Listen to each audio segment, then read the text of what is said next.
Shalom, selamat pagi. Jumpa lagi dengan saya di dalam renungan pagi ini. Pagi ini judul renungan saya adalah apakah kamu pernah membunuh? Bahan ini saya dapat ketika Bapak Gembala bawain tanggal 25 Februari. Waktu saya dengar firman ini, saya ke flashback lagi nih ke zaman saya remaja. Waktu itu saya belajar semacam pemuritan gitu ya sama gereja saya yang dahulu. Dulu kakak senior saya, kakak pembina saya tuh nanya lagi ketika kita lagi belajar. Dia nanya, kamu pernah bunuh orang nggak? Terus saya dengan polosnya saya bilang, nggak pernah.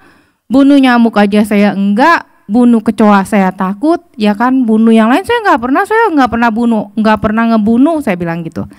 Itu waktu zaman saya SMP. Terus kakak pembina saya bilang gini, kamu tahu nggak sebenarnya ketika kamu sudah membenci saudara kamu itu udah membunuh saudara kamu sendiri.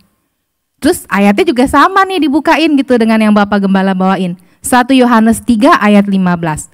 Setiap orang yang membenci saudaranya adalah seorang pembunuh manusia.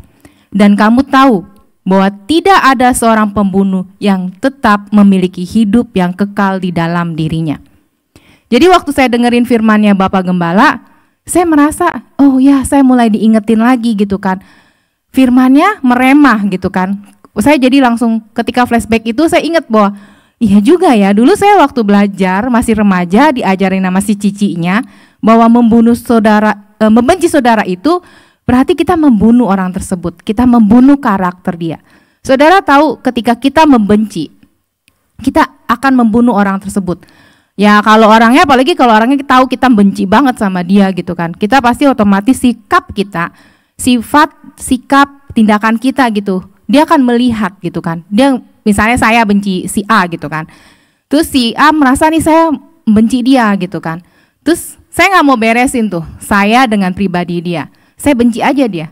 Lama-lama dia ketika ketemu saya dia akan takut, dia akan merasa, aduh setiap ada si Cici saya nggak nyaman, setiap ada si Cici saya merasa ruang lingkup saya tidak bisa bergerak.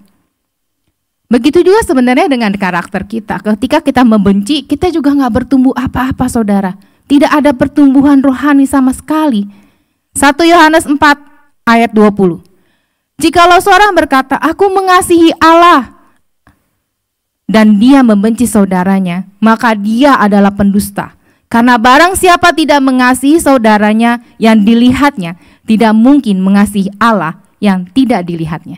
Saudara, sama kita seperti merasakan udara, kita tidak bisa menjaring udara, tapi kita merasakan udara tersebut.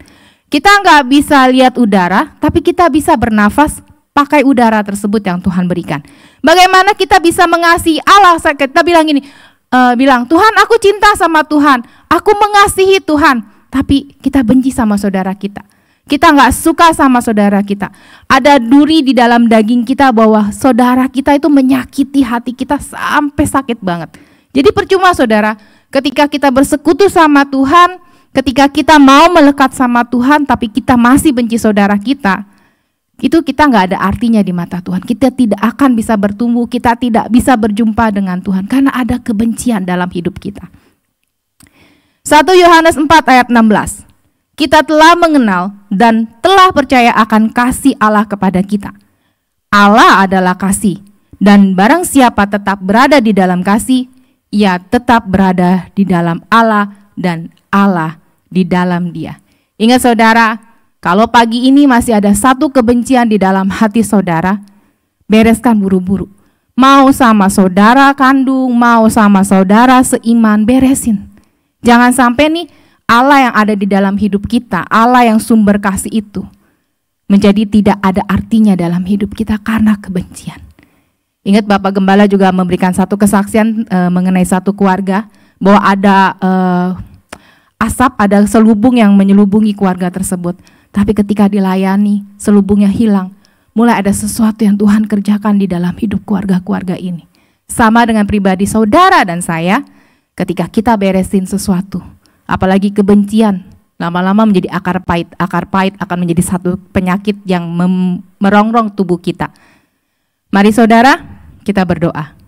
Tuhan Yesus, terima kasih untuk pagi ini. Biarlah Tuhan, setiap apa yang keluar, setiap remah ini Tuhan, boleh meremah juga dalam hidup kami. Biarlah firman-Mu Tuhan hidup di dalam hidup kami, dan hidup kami di dalam firman-Mu. Biarlah kami bukan hanya menjadi pelaku saja, bukan hanya menjadi pendengar saja, tapi kami memerani setiap apa yang sudah Tuhan berikan. Tuhan, kalau pagi ini ada kebencian Tuhan di hati kami, kalau kami ada yang kami belum beresin antar saudara kandung kami dengan orang tua kami atau sesama rekan kami, pagi ini Tuhan, izinkan Roh Kudus untuk bekerja, menegur, mengingatkan kembali kalau ada satu kepahitan di dalam hati kami, biarlah kami mau beresin, biar kami boleh jumpai orang tersebut, biarlah kami melakukan satu rekonsiliasi Tuhan, sehingga kami dapat kasih Allah yang murni dalam hidup kami. Terima kasih Yesus, hanya di dalam nama-Mu kami berdoa dan mengucap syukur. Haleluya. Amin. Terima kasih, Tuhan Yesus memberkati.